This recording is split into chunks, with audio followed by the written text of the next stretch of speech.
السلام عليكم ورحمة الله وبركاته. اللهم صل وسلم على سيدنا محمد صلى الله عليه وسلم. بحبكم دايما في الله. طبعا نبدأ الفيديو بتاعنا طبعا او نعمل محتوى مع بعض. زي ما انتم شايفين الصينية اللي قدامكم دي فيها ايه؟ بصلاية بشراها، وطماطماية، طماطميتين اتنين يعني بشراهم، ودي بصلاية واحدة. طبعا معايا ليمون كده هعصر عليها ليمون. نعمل اكل النهارده جميل جدا جدا كده.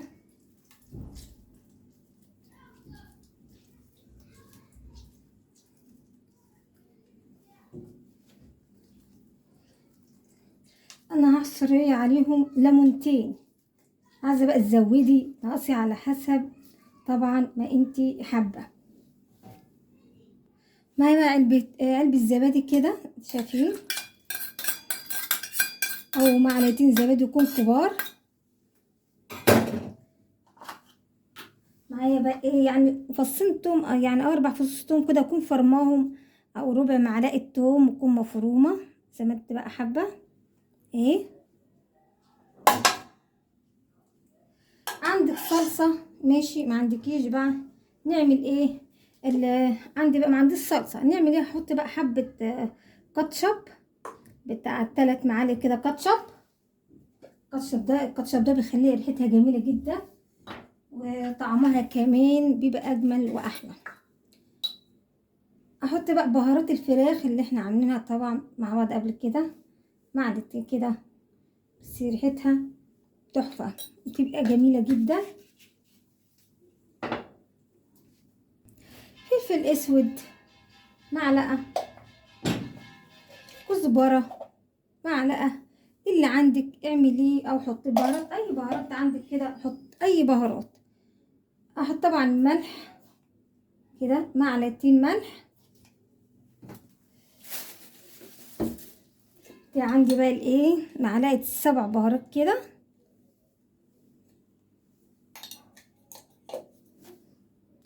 اي توابل عندك حطيه. عندي بقى الخولنجان هحط كده معلقه، خلي بقى تطعيمتها وريحتها جباره بجد، جميل جدا جدا. بتبقى ريحته حلوه قوي قوي. انا ما بقولكيش تقف على حاجه، اي توابل عندك عامه اي حطها تخليها طعمها اجمل واحلى كمان. نقلبها بقى كويس جدا كده.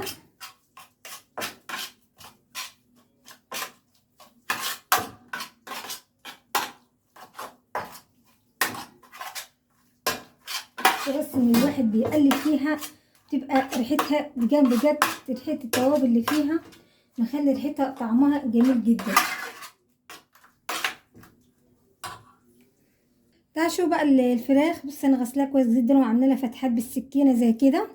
غسلها بالملح والخل، دايما بحب اغسلها بالملح والخل او الليمون. زي ما شايفين كده الفرخه مقطعه، بصي كم قطعه، حايشه كمان منها صدر كبيره، وحايشه كمان منها كمان صدر كده اعمله حاجه. وبصي يعني ما شاء الله بتاع 7 قطع ولا 8 قطع اهي شايفين. نعمل ايه بقى كده؟ نعمل زي ما انتم شايفين كده الفراخ كده اهي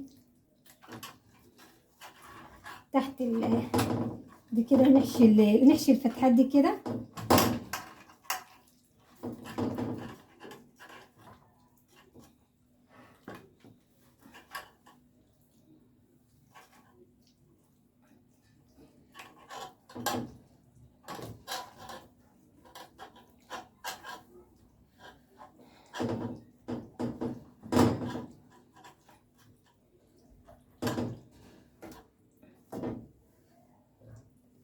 كده نحشيها كده اهي.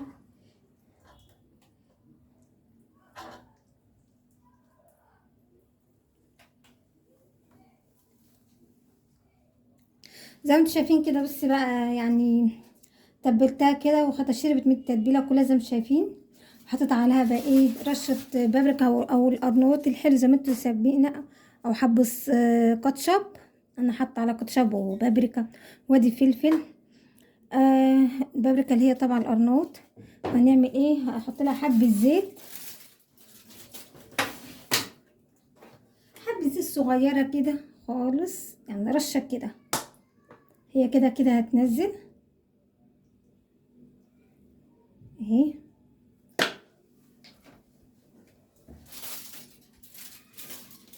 صينية بقى او فويل لو عندك، ونغطيها زي ما انتم شايفين. ده بقى الفويل كده، واحطها طبعا تشكشك شويه. حطيت بقى حله فيها معلقه سمنه، حبه زيت، انزل بقى ببصلايه وهكذا كده قطع،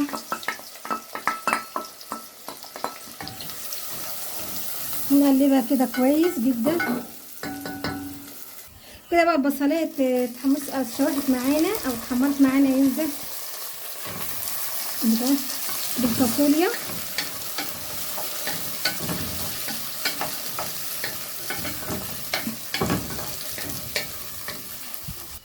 شوحنا الفاصوليا كده الخضراء، نعمل ايه بقى كده، ارشه كده عليها معلقه بابريكا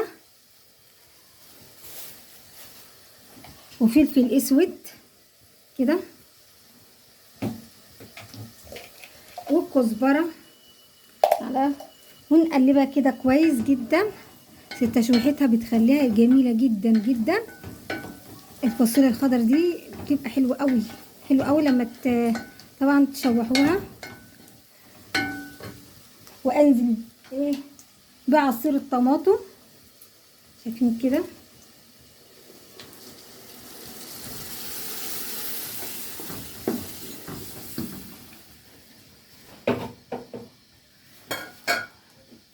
والملح، هتبقى معلقه ملح كده او معلقتين صغيرين،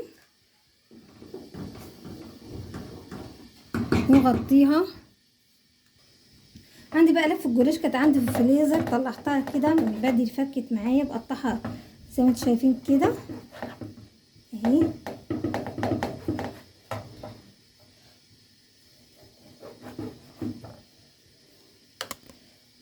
تعالوا زي ما انتم شايفين بقى، انا فشتها كده وفكيتها طبعا من بعض، احط طبعا عليها حبه زيت كده. ايه نعمل ايه، نقلبهم كده كويس، حبه الزيت طبعا، حبه برضو في الصينيه كده، نقلبهم كده كويس جدا.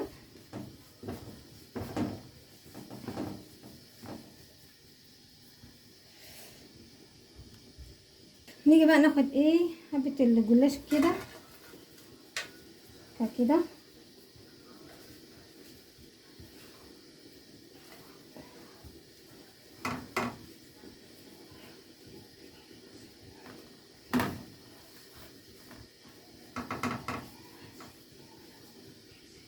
كده بقى نعمل ايه، نرش بقى حبه فلفل كده زي ما شايفين كده، حبه الفلفل، وحبه جبنه كده ريش، شايفين كده.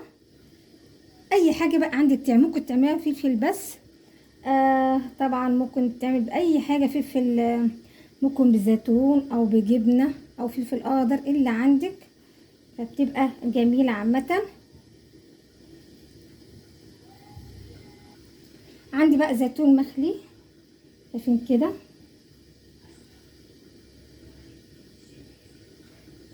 خلي بقى ريحتها بتبقى جميله، بيتزا الرقاق دي بتبقى حلوه قوي قوي.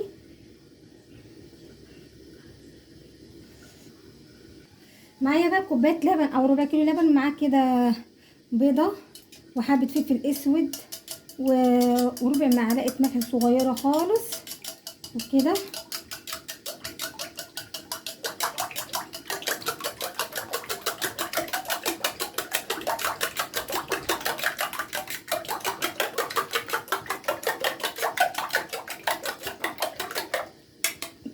طبعا كده تبقى ايه،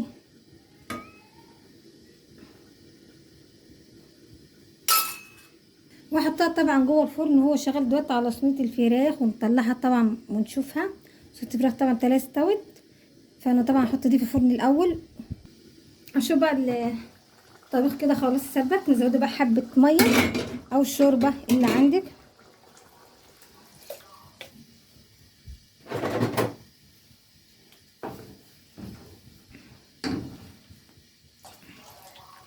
شايف كده،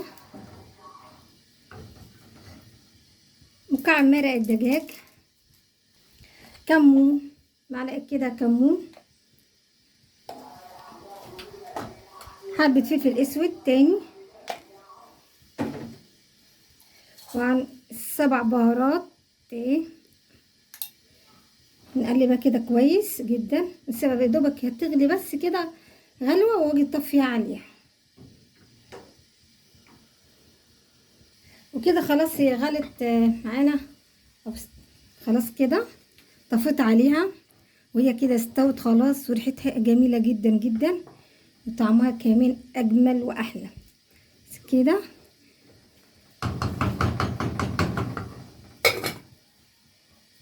كده بقى حطيت حله فيها معلقه سمنه، برضو حبه زيت، وانزل بصوا المكرونه الرفيعه الجميله دي، مش عارفه عندكم مسمينها بس عندنا اسمها رفيعه الصغننه دي، مكرونه رفيعه خالص، حلوه قوي في التحمير، ولادي بيحبوها جدا ويعشقوها. كده بقى زي ما انتم شايفين كده، انا هحط بس حبه فلفل اسود كده، ومكعب مرق الدجاج،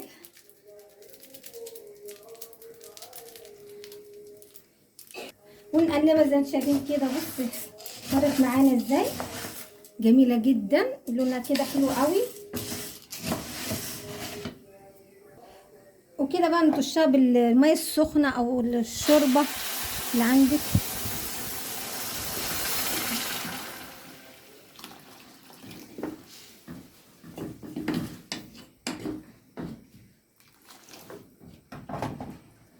نحط بقى الايه حبه ملح كده، ونقلبها كده،